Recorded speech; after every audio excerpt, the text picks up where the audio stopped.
Hello, my name is Steph and I want to welcome you to Wild Patch Homestead and this to my kitchen here. Still early, haven't gotten through my coffee yet, so bear with me. But I wanted to bring you along and show you something that's become a bit of a routine in my house. I don't know if you've already got a sourdough starter or possibly a ginger bug or anything fermenting. But it becomes a bit of a routine in your daily life on, upkeeping that. So I'm a really lazy fermenter. I'm not great.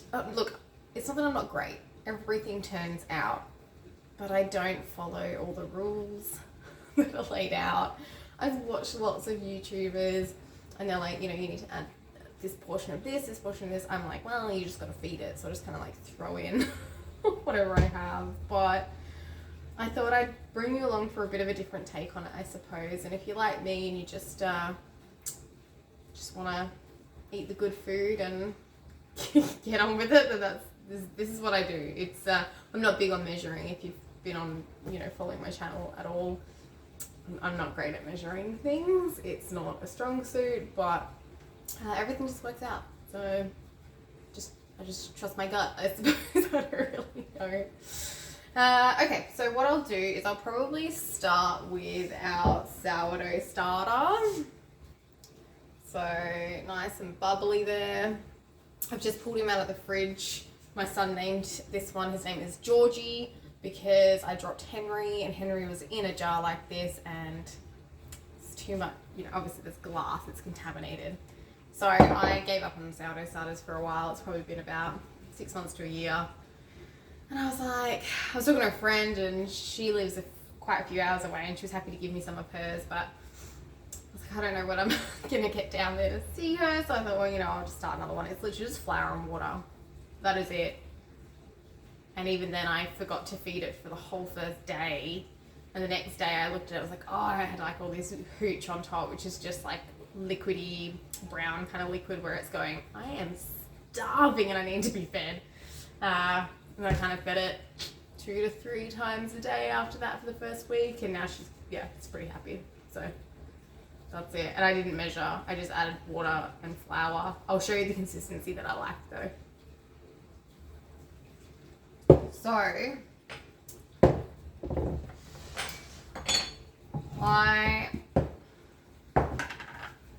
this is perfect to use, by the way. See how thick it is? It's not like running or anything. It smells sweet. I think once you get used to the smell, you'll understand what I mean. There's like a sweet doughiness to it. And then obviously you can see all of these beautiful bubbles happening here. So Georgie's happy. That's the main thing.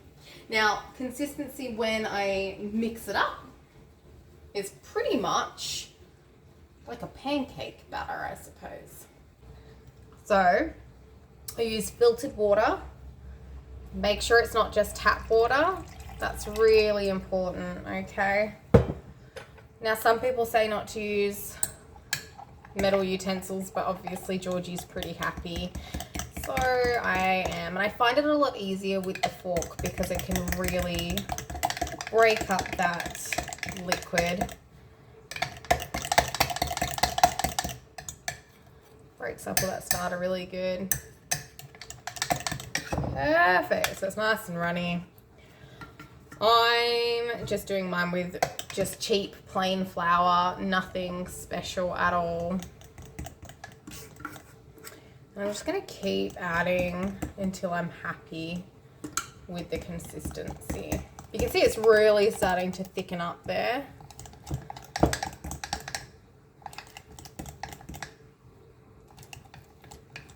So you could leave it at that.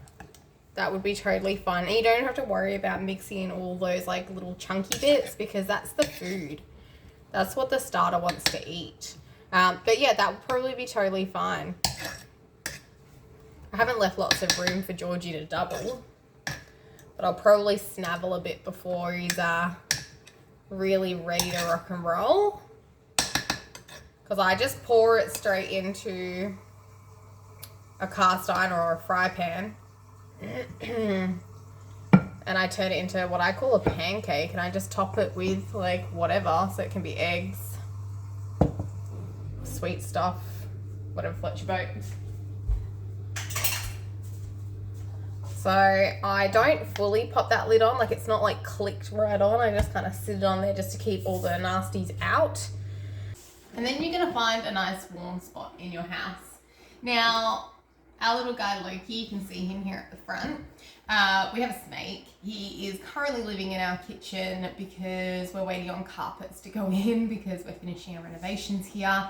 And normally he lives in my son's room, but I'm actually super grateful that Loki is out here at the moment because he needs a heat lamp in winter and it keeps my starter really happy, I've learned. And I said to my husband, I was like, I think we need to keep Loki in every kitchen in every house in winter because this is amazing. I understand not everyone has a snake in their kitchen.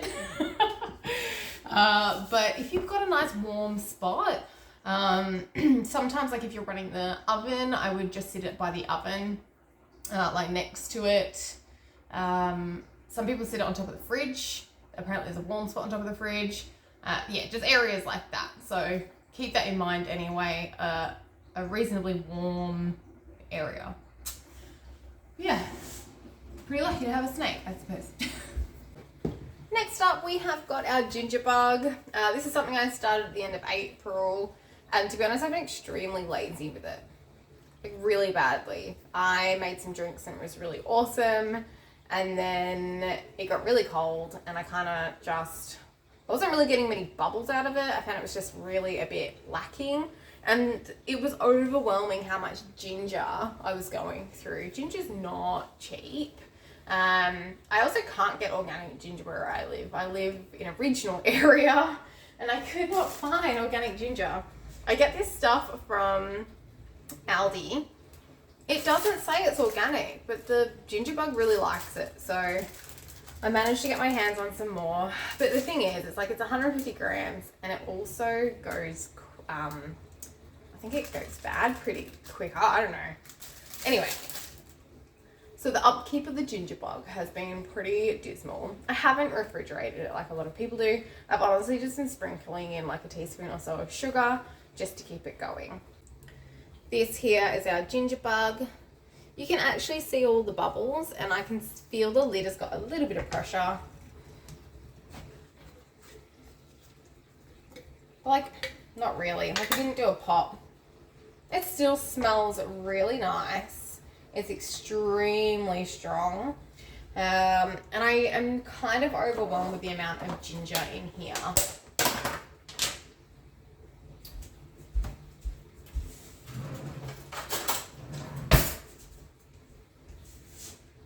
What I am going to do in this case, instead of pouring anything off, because I really am struggling with keeping this up, I'm just going to scoop out a chunk of this ginger. Now, I know this is probably not what you're supposed to do. I have watched all the YouTube videos, but again, I'm just going to trust my gut. I like the amount of liquid in here. I like how strong it is. I've had a couple of shots of it when I was feeling a bit sick, and it is really, really good. And I'm actually going to start adding it to a tea that I'm going to make. In the evenings, I love a little herbal tea, and I was thinking about it the other day. I was like, why don't you just add like a tablespoon of your ginger bug? So you're meant to add like water, sugar and ginger.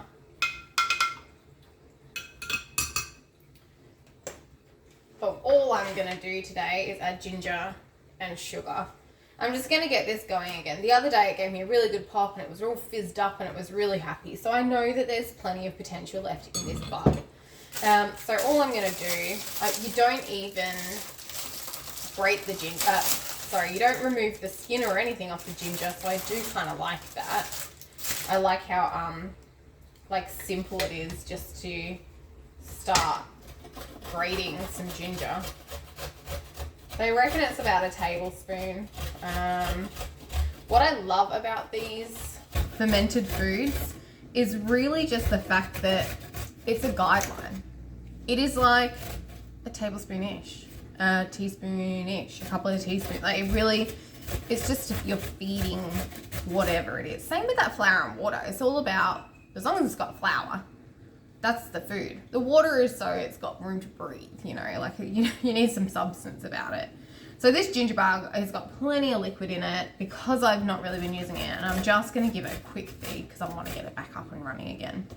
I could just like pour some of that off, use it, drink it, whatever. I'm just not going to bother. I really don't see the point of that, of like, again, this is a lazy method. I will start using it again. I've washed up my bottles, ready to make another ginger beer, so I will do that, and I'm just not in a hurry, I guess, is the best way to put it. Okay, so as you can see, I've literally just grated up a chunk,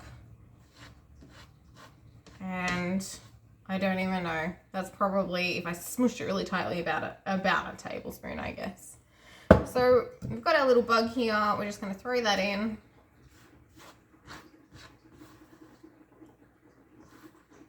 But I'm really happy that I removed some of that ginger because it was probably just a bit overwhelming. And I'm going to add a tablespoon and a bit, just because I really want to boost it, and it will eat the sugar, and the sugars really will.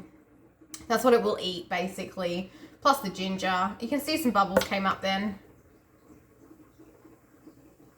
Can you hear the fizz and see the fizz?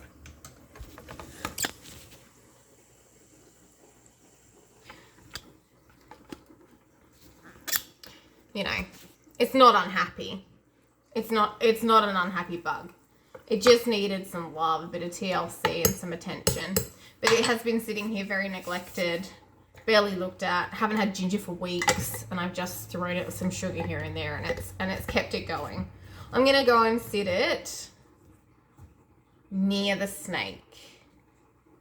So what I've found is that Georgie likes being close to the snake. The ginger bug, not so much. I found that it didn't cook it so much, but it just really over fermented. I think it kind of lost its fizz. It was really weird. So I'm going to sit it just to the back.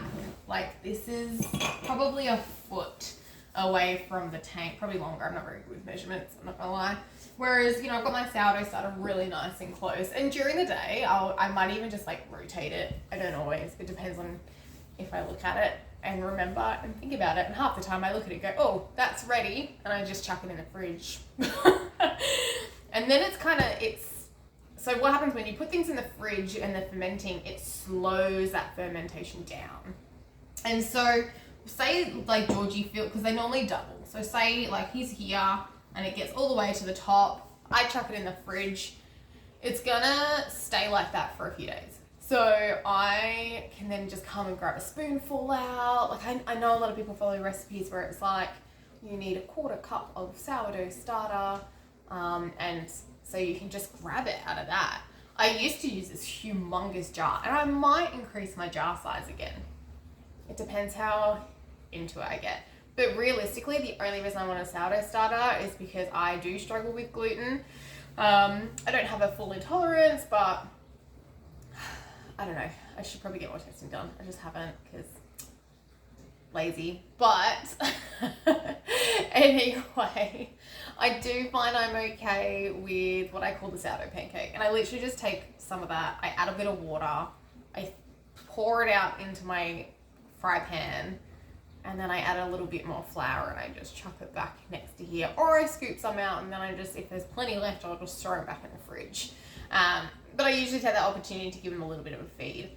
It doesn't take much flour when you're doing it that way, because when I was following the like 1/4 cup of water to a 1/4 cup of flour, like I found it was like that didn't suit me. It was making so much starter that I felt like I was like, oh, I've got all this starter, like what am I going to do with it? I'm going to have to eat it, and I put so much weight on.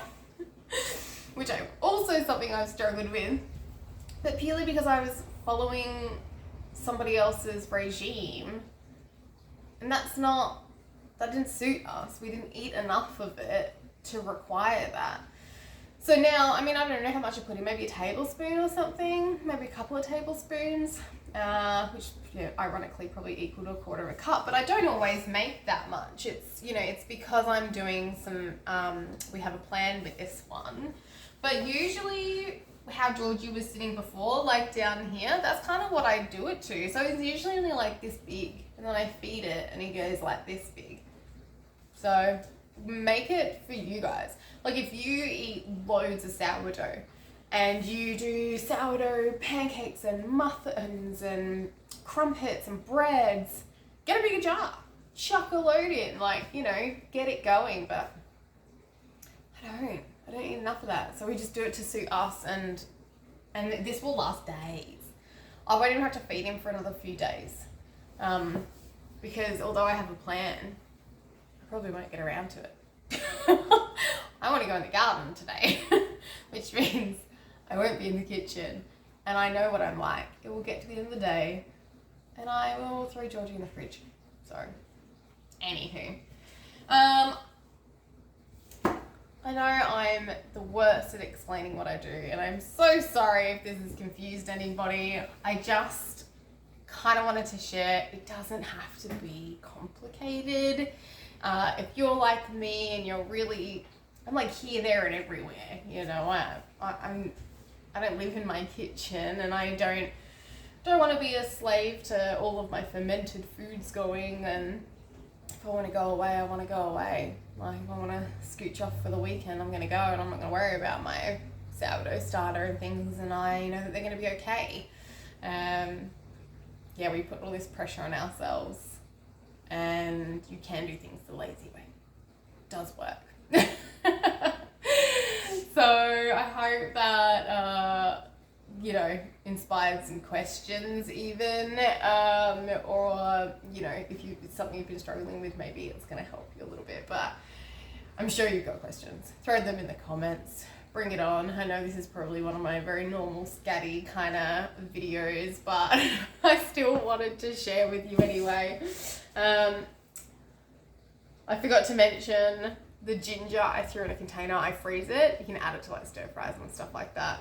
No waste. No waste in this house. You also don't have to use raw sugar. You can use white sugar, whatever sugar you've got. It just needs the sugar to eat, basically. So, and then that's what creates the bubbles. All right, I'm gonna leave it there. But thanks so much for joining me for my little morning routine. Get yourself a snake for winter. They're really convenient. I'm kidding. All right, have a good one, guys. See ya.